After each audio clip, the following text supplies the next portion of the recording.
quick intro to myself. I'm 62. I'm a Swiss-American dual national, born in New York.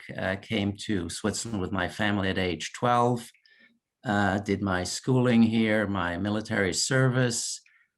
Studied in Switzerland economics and then business administration. And my first job out of school was with very far away from design, with a commodity trading company. The international scope of the business was exciting, certainly quite eye-opening for a young lad, but I soon realized that I was missing a relationship with what we were selling.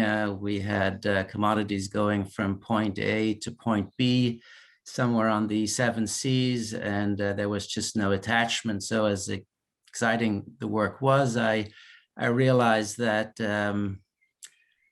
if you don't really love what you're doing, you will not be successful ultimately. So I quit. I packed my bags and I went off to Japan. Entered a intensive language school there with Franciscan monks, who were the teachers, great school. And then ultimately found a job with a Swiss trading company dealing in consumer products, a little bit closer to my calling, ultimate calling. And was in Japan for 2 years, back in Switzerland for another 4. And then in 1993, freshly married to my wife, Stephanie, was offered the job to manage Larson Carpet in the United States, licensee of many of designs of Jack Leonard Larson, a very well-known American textile designer, and came to America in 93. The job unfortunately didn't work out, but life in America did. As a young couple, we had a small apartment in Greenwich Village when it was still affordable. And that took us to 1995 when I formed Ameico. And Jeanette, maybe you could introduce yourself too. Hi, I'm Jeanette Purdy. I'm speaking to you from our Connecticut headquarters. I am a Canadian, was a Canadian citizen and had moved to the States in the mid-90s and met Peter and Stephanie in the same small town that we lived in. My background is not in design. It's not even in mercantile activities. I am a physical therapist by training and was quite happily engaged doing that. But Peter fished me out of the career, and it was a really nice change of pace for me. I love the quick pace of the entrepreneurial world. It's immediate results and rewards for the creative things that we get to do in business. I do have a background in some architecture school, really enjoyed art history. That was always a regret, you know, when you choose science over arts, what you're missing. But this allowed me to be a bit of everything, to be quick acting, to have people in my life and deal with beautiful objects. So the motivation, Peter's invitation to me was, please come and work with me because I'd like to take a sabbatical. And there was actually no turning back after that, because Peter and Stephanie moved and didn't come back. And so while he comes back and forth between Switzerland and Connecticut, we needed somebody here full time. And the company continued to grow. It's been really nice, 25 plus years. So that's a bit about me. Life is circuitous that way. It sometimes doesn't take you the way you're going to go, but it's always interesting. Thank you. So I think Peter's going to go into talk a little bit about the design Yes. distribution. Well, actually, no. First, about 95, I formed Ameico, and I picked a name as generic as possible. Ameico stands for the A and the M stands for American, the E and the I for export and import, and Co obviously for company. Because I wanted to leave my options open, and wasn't really quite sure where this would all take me. Having worked though previously at Larson Carpet, and being exposed to these beautifully crafted textiles, it wasn't that big of a leap then to get involved in design items, and started in 95 with one product. I'll show you it to you afterwards. They were salad servers, designed by a Yaakov Greenwurzel, a silversmith in Jerusalem.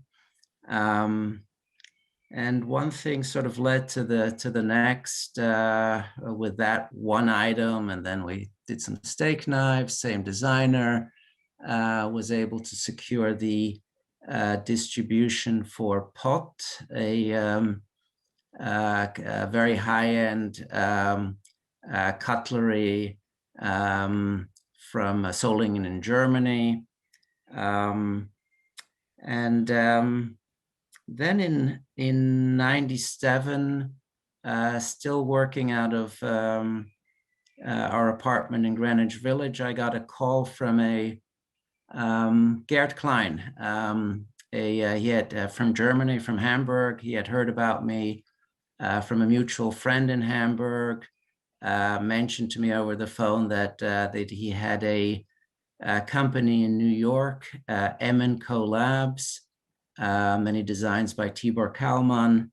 The company had run into some problems, and he was coming the next day to the States and wanted to meet me. And then the next day he showed up in Greenwich Village and asked if I could step in as a part-time consultant for this company, which I was very happy to do because it gave me some income and I was still allowed to pursue Ameico. About 3 months later, he came back to the States. Things were looking up again a bit for Ameico Labs, which he was happy with, but he said he was just too busy with his ventures in Europe, and if I wanted to buy this company. I didn't have any money to speak of at the time, but he gave me very favorable conditions, so hard to refuse. And so this Ameico Labs and Ameico became one company under my Ameico name. And I immediately closed the offices on Lafayette Street in Soho, thinking it was crazy to have such expensive rent as well as warehouse space for our products in the middle of Manhattan. And then with the birth of our first child, Leah, moved the company up to where we now are, New Milford, Connecticut.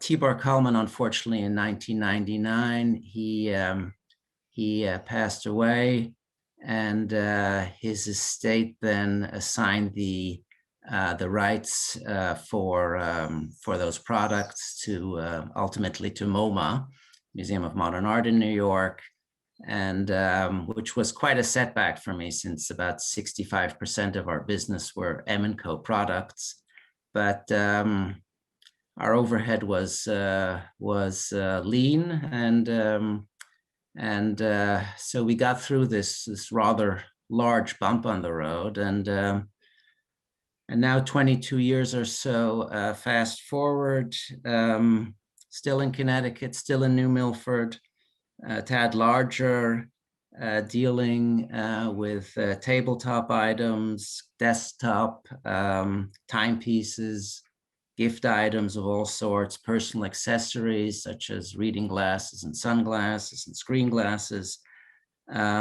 lighting, which was for many, many years now a very important segment of our business, and smaller home furnishings. And often I'm asked by manufacturers in Europe, how is it that you can really deal in all these different kinds of products? It's somewhat unheard of in Europe, and I just had to point out that, or I still do, that this assortment of product is really very much a mirror of our retailers, which deal also in all those different products, or many of them. If you certainly look at the museum stores such as MoMA, you'll find a bit of all of that.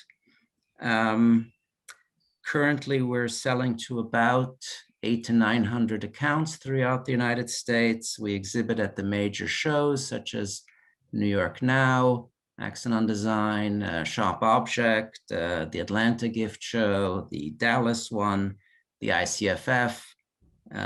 We have our own showroom in Las Vegas. And of course, we have a team of salespeople, I believe 6 now, in various markets, metro markets throughout the United States, dealing with our major markets.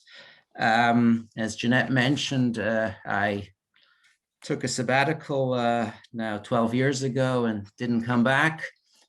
Decided to come back to Switzerland and settle or resettle here, and founded a few years prior to moving back a second company, IC Design AG, doing very much the same kind of work we're doing in the United States, stocking importer, doing things in reverse. We are the Swiss distributor for the Museum of Modern Art wholesale collection, for Areaware, a Brooklyn-based design company.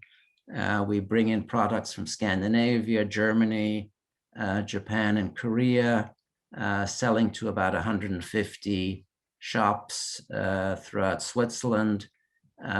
Switzerland is only a country of 8 million, so but it's a very affluent country, and as well there's quite a bit of affinity for contemporary design. So it's a very, despite its minuscule size, it's really quite an interesting market. In addition to our distribution work here in Switzerland, we also enter license agreements with foundations or with designers. Man Ray is one of them. Now the Man Ray Trust, obviously. Joseph Albers, Sophie Teuber-Arp, to name a few. Re-editing designs, setting up the production, and then marketing these products, or trying to, at least on a worldwide level, which may sound like more than it really is. These are niche items, and even if you have the whole world, it doesn't mean it's going to be a huge business, but I get a lot of gratification of bringing these designs back to market, not just financial gratification. We're also busy in Japan with setting up a third distribution company. We have a rented warehouse space outside of Tokyo. This has all come a bit to a halt now with Corona. Normally I would be there a few times a year, and I haven't been back for a year and a half, but I'm optimistic that once things open up again, can actually get this business off the ground. I've always felt and still feel today that if I could either find as a distributor or develop on my own product which I would personally like to live with, then there must be like-minded retailers as well as consumers out there which would support such a business. So what I would like to do now is, I may not have mentioned it, I'm in Zurich, Switzerland, walk you through our apartment and just point out a few of these items we live with and enjoy usually on a daily basis. So bear with me, I will. So here we are. Trying to, yeah, there you see it from this little Finnish tree. You'll see some ornaments. These are original Bauhaus ornaments designed in Berlin in 1929. I was able to purchase the originals about 2 years ago at a Bauhaus auction in Munich. Took the originals to the Black Forest in Germany and re-edited the set. Here is one of the re-editions, and here is actually the original. Obviously, the colors are a bit crisper than those 90 years old. Also, you may or may not be able to see it on the top. These little spherical elements, finials. We couldn't get it quite that small, but in any case, still, I think, very attractive. And this is then the packaging. The product is not just the product itself, but also the packaging. Graphic designer here in Zurich who did the box for me, and it's become quite a successful product. Going downstairs to see a few posters on the wall. I collect graphic design. 20s and 30s is my great passion. Here a rather esoteric product. It's called the Kuhn surface. It's pure math. It's a rather, you can see that here. It's a mathematical formula which we have here on the base of it.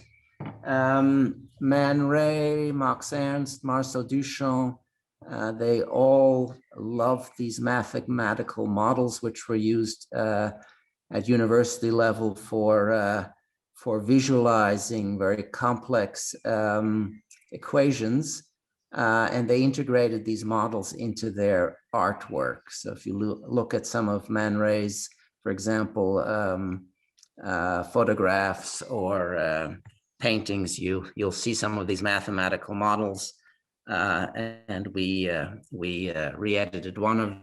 Reminds me of a Issey Miyake dress. I just think the form is quite beautiful. Here, so that you can actually see it. Bear with me. Chess set designed by, don't seem to be able, I'm going the wrong way. There we go. Chess set designed by Man Ray in 1920. We negotiated with the Man Ray Trust on Long Island, and were able to convince them to give us the license to re-edit it. It was never actually re-edited. The original is in the Metropolitan Museum of Art in New York. Here's the packaging which we made for it, and also doing well. Then here, these three objects designed by Sophie Teuber-Arp. She was the wife of Jean Arp, an amazing artist in her own right. There's actually an exhibition just now up at the Museum of Fine Arts in Basel on her work. The exhibition is then going to the Tate Modern in London next month, and will end up at MoMA in New York, I believe in October. And if you have the chance, either in Switzerland or in England or in New York, to see the exhibition, I just saw it in Basel last week. It's really quite stunning. In any event, Sophie Teuber-Arp designed a set of 17 marionettes. The originals are in the Design Museum here in Zurich. And in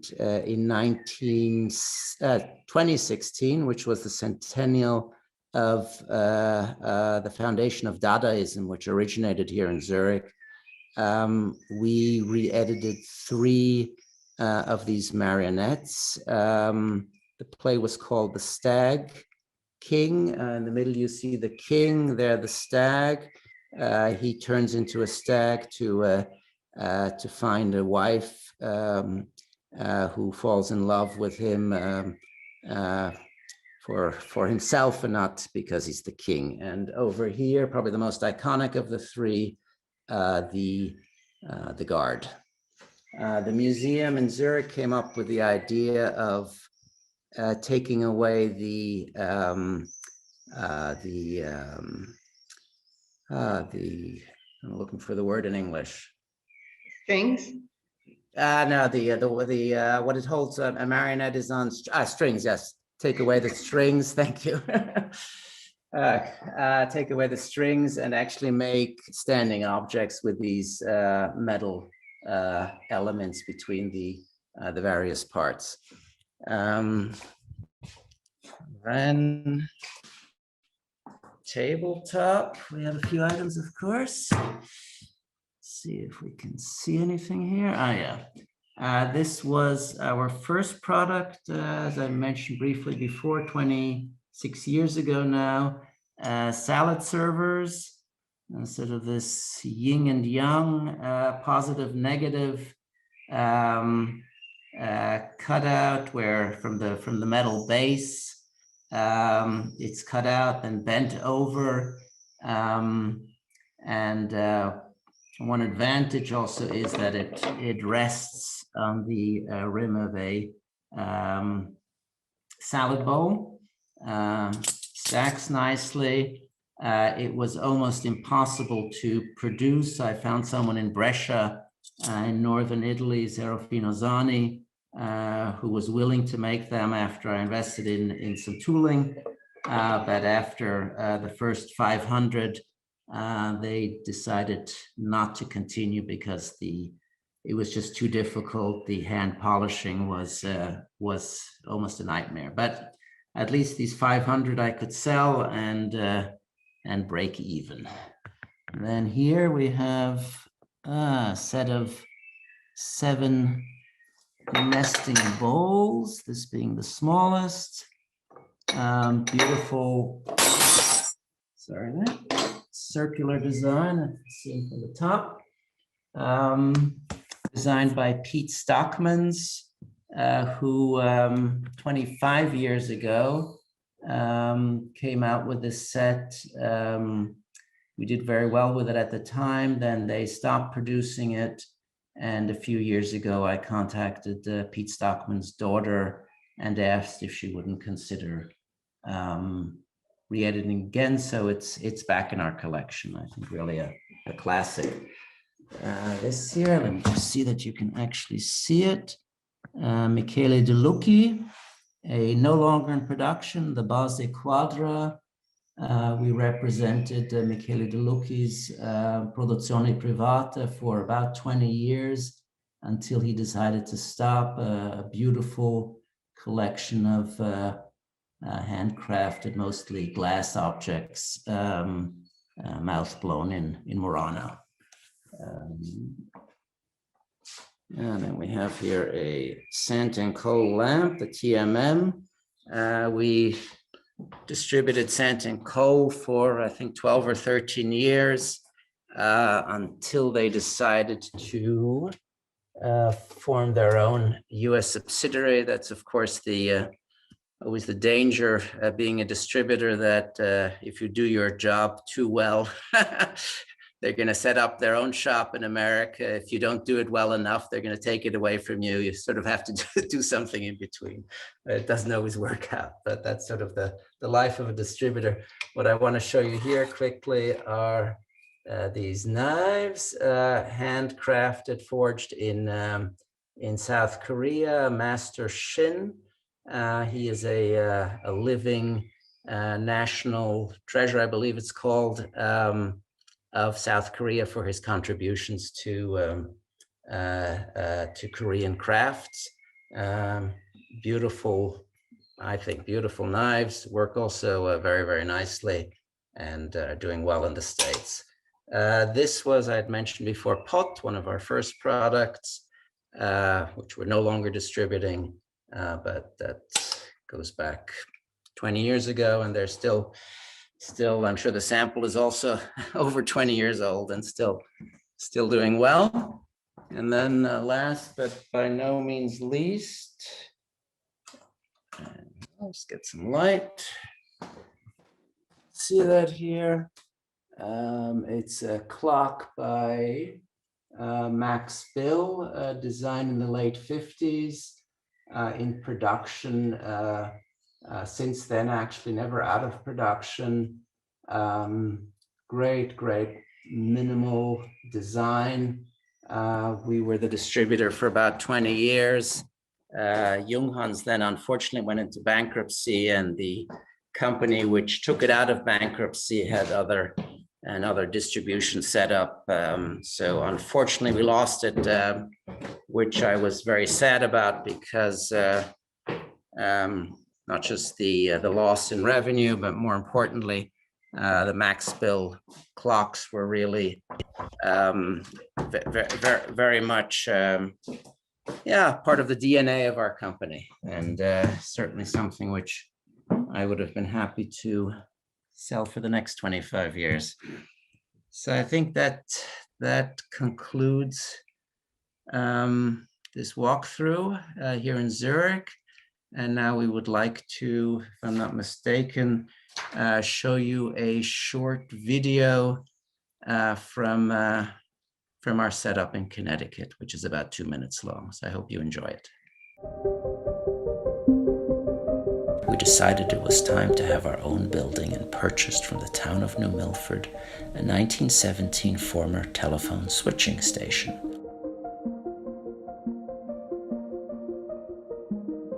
The building had been boarded up for about 25 years due to asbestos. Over all these years of neglect, it had fallen into terrible disrepair. Fortunately, the structure was still sound, and after an extensive remediation and renovation, it became our new headquarters. The result has been beyond our expectations, and it has become a great place to run our business and receive visitors, both local to our retail store, as well as our international vendors. Hi, my name is Daniel. Welcome to Ameico. We just recently, last year, installed solar panels, so a lot of the electricity comes from solar energy. This is our gallery, and this is where we stage exhibitions, 2 to 3 a year, I would say, on various subjects. Our gallery space and design library has also allowed us to indulge in design exhibitions, mostly not-for-profit, and help inform ourselves and hopefully also our guests in the field of product and graphic design. Right now, the gallery space has been set up mostly to showcase some of the lighting brands that we carry. Telephone switchboards were mostly in this room. This is our library. In here, we have our archives, some prototypes. This is also our conference room. So this is where customer service sits. Often during the day, it's pretty bustling in here. The warehouse.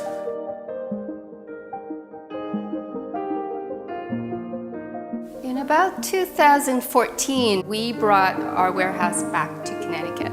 It felt wonderful to have acquired an old tobacco warehouse in good renovated shape, brought everything back home. We moved right in, it was smooth and seamless. This location and that second location together give us permanence and home and the ability to grow and think bigger. So I hope that gave you a feeling of our setup in Connecticut. If anyone is in the neighborhood, please drop in. It's also open to the public. I'd like to just quickly say a few words about the US design market. There obviously, as in any country, but I think particularly in the United States, regional, stronger and weaker segments of the market. Our strongest market by far is California.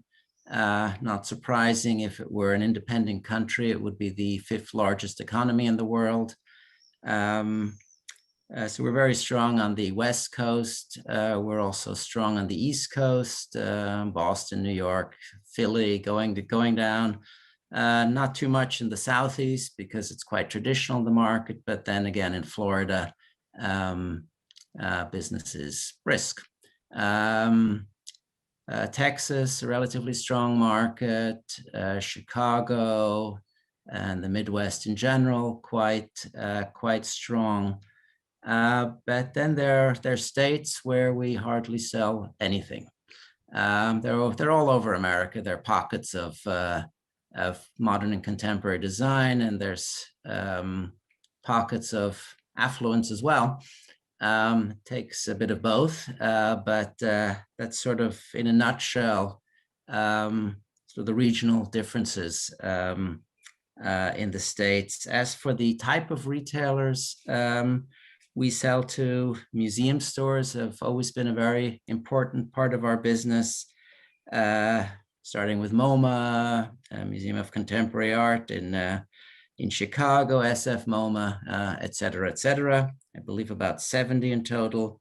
Then we sell to contemporary furniture and lighting showrooms in major cities. DWR, Design Within Reach, is also a good customer of ours. We sell to, obviously, our concept and lifestyle stores. That's sort of the backbone, has always been of our business, together with these museum stores, these individual design shops, not necessarily chains. We also do quite a bit of drop shipping, which means that a retailer will generate the order, send us a packing list, and it goes directly from our warehouse to the ultimate consumer, which has the advantage, of course, for the retailer, that they don't have to take stock and tie up capital. It's often with us. We sell to some department stores such as Nordstrom, Neiman Marcus, and Bloomingdale's. If it's a dying sector of the market, we will find out. Since we have quite a lot of Japanese goods from Japan, we also sell to Japanese specialty stores, a nice business. We sell to hotel gift shops, spas, resorts, and then, of course, to the A&D, architects and designer community, to specifiers with our decorative lighting collection.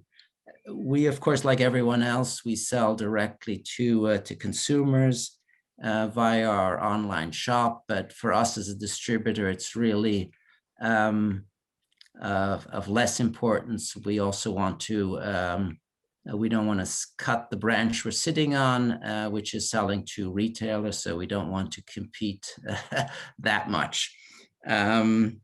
Whom we don't sell to is Amazon and the likes, because having uniform pricing is key to the longevity of a product. And now I would like to talk a bit about what we do precisely as a distributor. We source product. I usually travel around the world.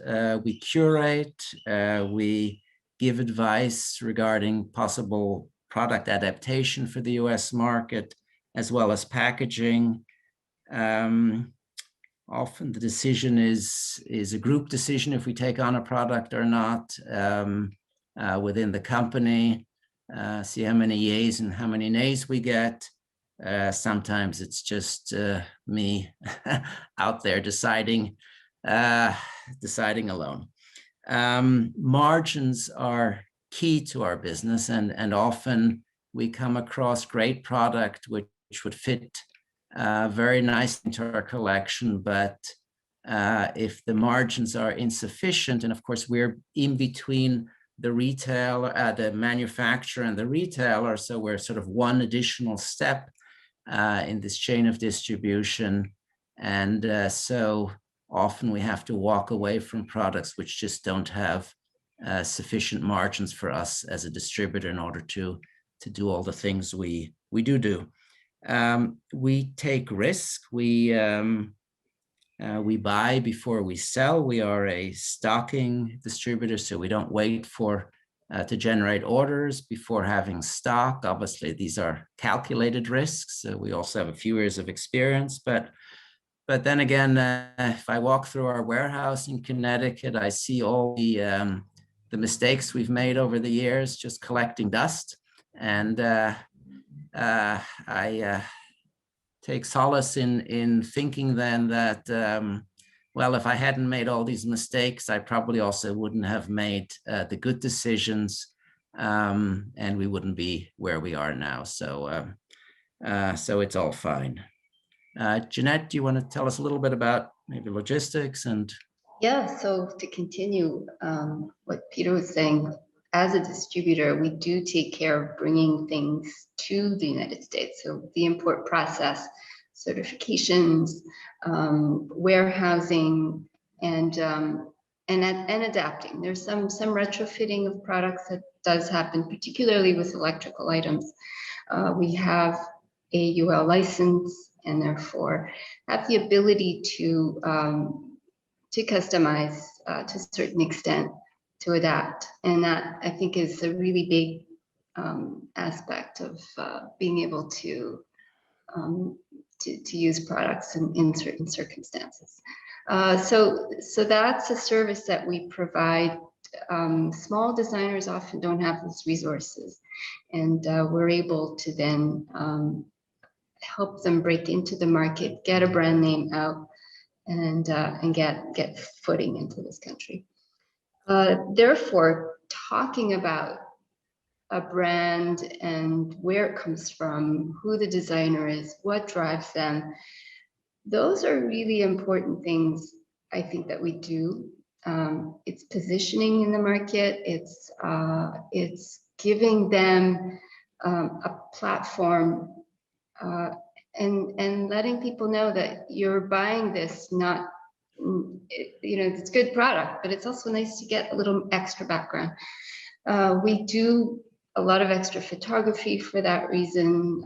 We publish catalogs, we do PR. Those are all things that are part of a role of the distributor. Our team is entirely our own people too. So we don't tend to work with third-party rep groups. This also allows us to have this expertise in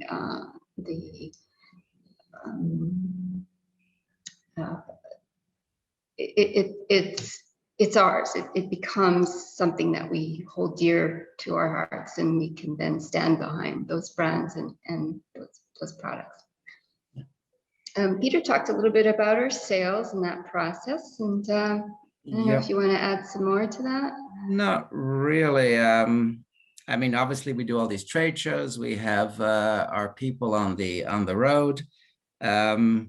We take more risk. I talked about risk before. We take more risk in by often selling on terms to our retailers and hoping for the best, that they actually come 30 or 60 or sometimes 90 days, that they actually pay their bills. Usually the case, but not always.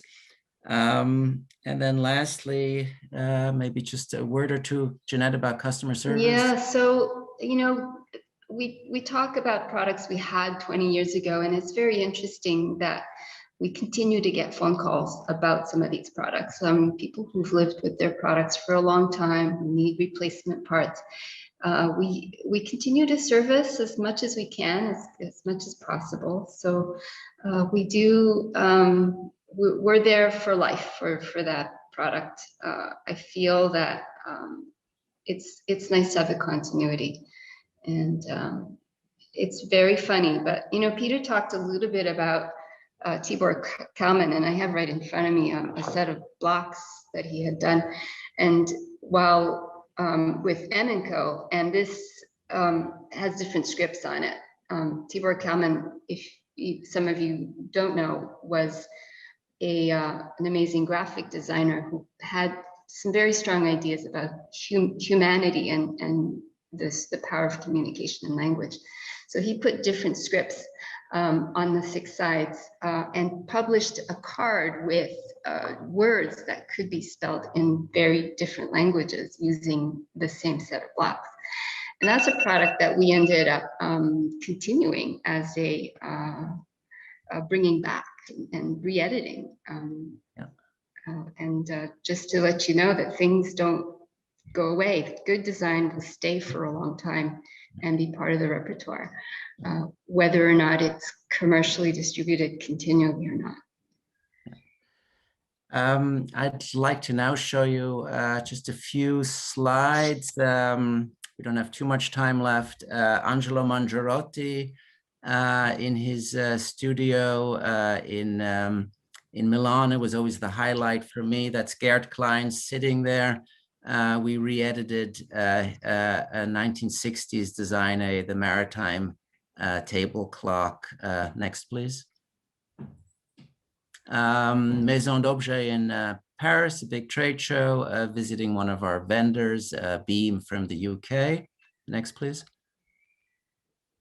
Me, together with the CEO of Eugen in the north of Japan, cast iron, as you can see in their showroom. I believe she is the 5th generation. The company is founded 1850s. Next, please. Again, me, this time in Kyoto, visiting a also cast iron, but very, very much of a craftsman. We were, I believe, here looking at quite an amazing mold, I believe, made of earth, hardened earth. Next, please. Store check, always very important, what stores around the world are up to. This is Merci in Paris. What's hanging are MoMA umbrellas, sky umbrellas. Next, please. The ICFF in New York, one of our booths. Next, please. ICFF on the left, New York Now on the right. A small booth we had for one of our important brands, C Concept, reading and sunglasses, now under the brand name of Easy Peasy. Next, please. New York Now again, a bit of a larger booth. Yeah, with as you can see, various brands. The booth goes around the corner. Yeah, I think the picture speaks for itself. Next, please. This is our showroom in Las Vegas. Yeah, which has become a good market for us. Next, please. And our partners in Japan, Nakamura Nakajima-san, taken a few years ago at a small booth we had at Big Sight in Tokyo. Okay, I think that's a few words in conclusion. It's not been an overnight success. It's been 26 years in the making. We never had phenomenal growth, but we had most years steady growth, obviously with some exceptions, 2009, Corona last year, but otherwise it's gone steadily up. I think what's very important, or one of the advantages for me, has been being able to combine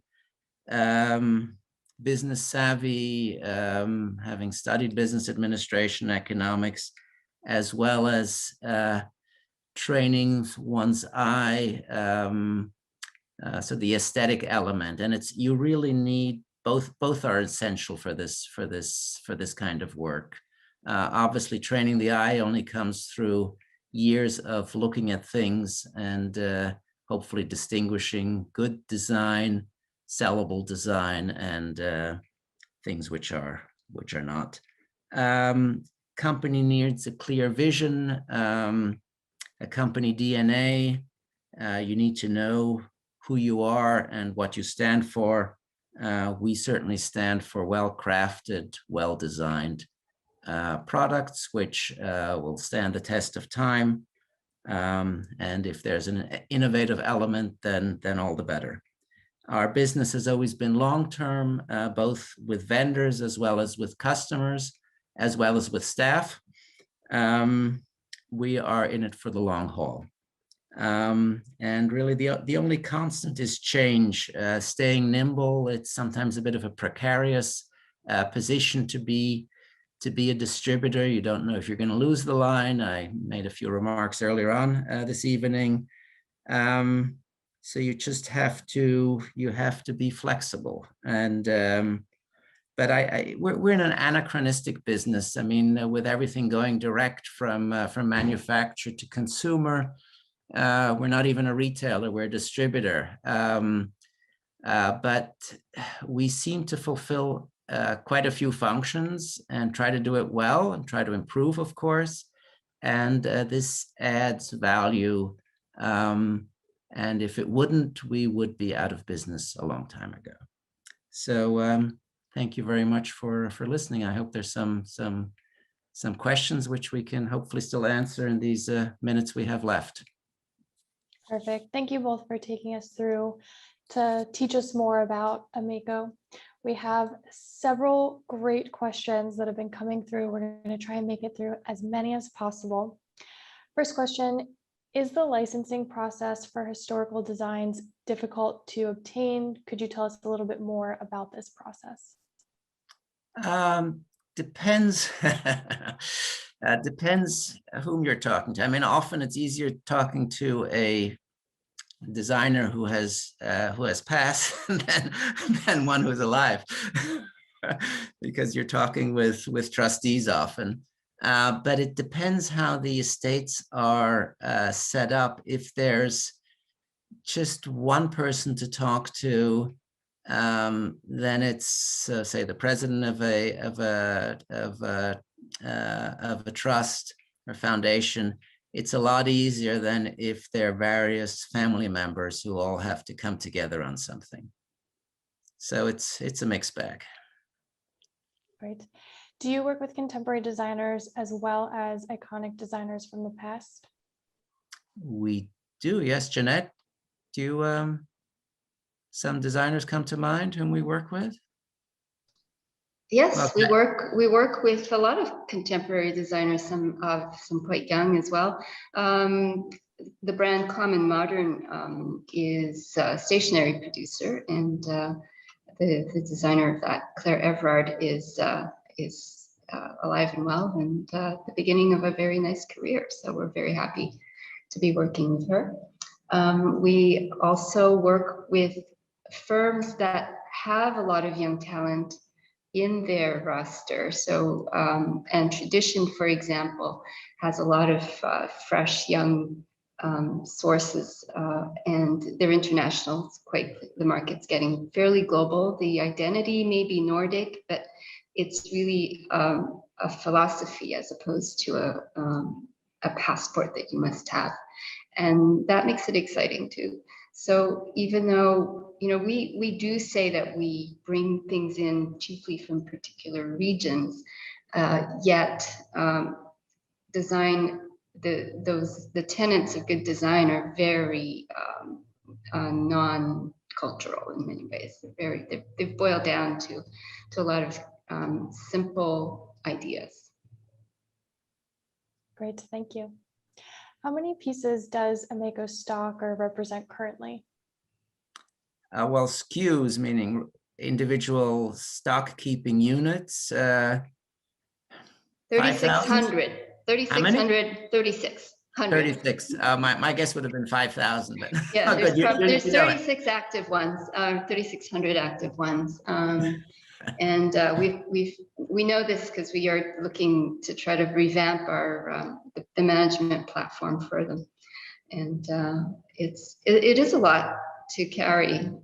There are obviously things that get more attention than others, yet they all fulfill a role. And it's really interesting if you look back, you know, how one brand that didn't seem to really do it for us opened the door for another. So it's nothing is For to naught. be not, yeah, nothing's for naught.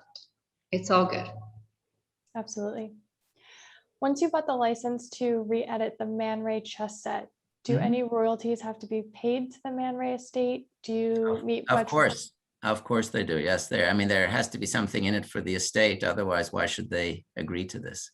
But I think in addition to the royalties, it also takes some of it. I mean, not that Man Ray, certainly not in the United States, needs too much introduction, but it takes.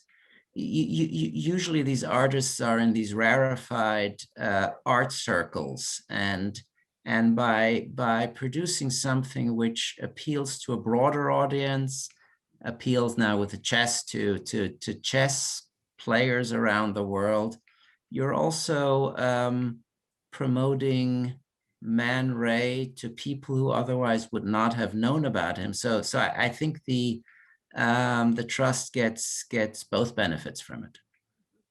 Makes sense. What does it mean to re-edit a piece? To take a design which is not in production and to bring it back into production. Perfect. Thank you for clarifying that. What is your favorite piece in the apartment? Whew. I'm sure that's a hard one. That is a hard one. I mean, if it's just purely, well, yeah, I mean, there was some art you may have seen, so probably I would gravitate to something which is ancient. But as for the design items, I think the Maxwell clock. It's just such a classic. It really sort of exemplifies, I believe, what our company stands for, certainly should stand for. And I find a clock which can't be done any better than it has been. It's, yeah. So probably the Maxwell clock. It's a great choice. How has the rise of online shopping affected your distribution business or changed the way that you work? Well, I guess we can both answer this. I mean, a lot of drop ship, as I mentioned before. So where these online retailers will promote product, promote themselves, generate orders, but don't take any stock. So it goes directly from us to the consumer. Jeanette, any other? It's important, as we saw during the pandemic, that if you didn't have an online presence, it would have been very hard to keep in touch with your customers and to allow your customers to purchase. So I think it is something that people cannot ignore. To conduit to a lot of education. A lot of people do research. So it's not something we ignore, but one needs to choose and discern the online retailers being one that's purely after making the bottom, a buck, or wanting to represent good design and to teach it. So in many ways, an organization like Be Original Americas is so important to us because the authenticity of product on the internet, especially on the internet, is something that you can't underline how important it is to for people to be aware. So yeah, I think there's good and bad for online. it's cannot be ignored though, I have to say. If you turn a blind eye to it, your volume of sales is going to be quite low. Absolutely. As long as it's not Amazon and the like. Not for us. Amazon has its place, obviously, Right. but not in our distribution model. Right. Do you ever find that old products that weren't successful at selling in the past become relevant again? Usually when we discontinue them, then all of a sudden, I don't know how that happens. People start asking us about it. It's crazy. But Jeanette? I'm trying to think of an example of something that went away and then people couldn't get enough of it again. It's really an interesting thing. Sometimes it has to do with how rare something is. But there's so many things for people to like, and a lot of people they're told what to like, and the power of social media in creating such interest in items that there's no more of that to be found anymore. It's just been all purchased. That I mean, it's fun. It's fun to see that. At the same time, I think it is up to us to decide what we like best and make that personal decision as to what is. What Ameico likes to do is to say, look, the product that we sell must perform a useful function. It has to do it well. It has to be well made. It has to last. And if it does all those things and you love the way it looks and you love its story, then yeah, that's a reason to purchase something. There's why old things come back. Sometimes they're ahead of their time. You know, a lot of books and art is like that. Music even, not appreciated at the time of release, but later it becomes relevant again. Very true and well said. We're almost out of time, and students, I apologize if we didn't get to your question, but I do have one final question. I'd love to hear from each of you. Jeanette, maybe we could start with you. Any final words of wisdom or advice for the students tuning in today?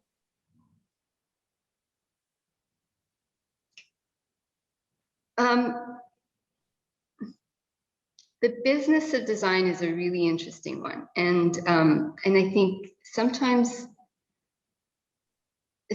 it's good to have an idea, but to take it through to market is a process, and there's hit or miss. We even see hit or miss with finished products. So it is through experience. I don't know if I can take a minute here. This is an easy peasy very first product. It was their pair of glasses that wasn't glasses, they were magnifying glasses. And this was a flop, commercial flop. And yet this opened the door to their very successful brand. So I say persist, take an idea and don't, you know, you have money you don't want to burn through necessarily, but you've got to believe in it. Yeah. Absolutely. I would say follow your passions. Do what you're really excited about, and you know, money is secondary. It'll come. If you really love what you're doing, you will be successful, and with that success, the economic rewards will come. As I mentioned earlier on, if I was just out for the money, I would have stayed in this commodity trading company, but I wasn't, and no regrets. So just follow your true passions. Great advice. Peter, Jeanette, thank you again. We so appreciate you taking the time to come on and share more about the company. Yeah. Thank you. Thank you. Thank you. Thank you for your interest. Bye-bye.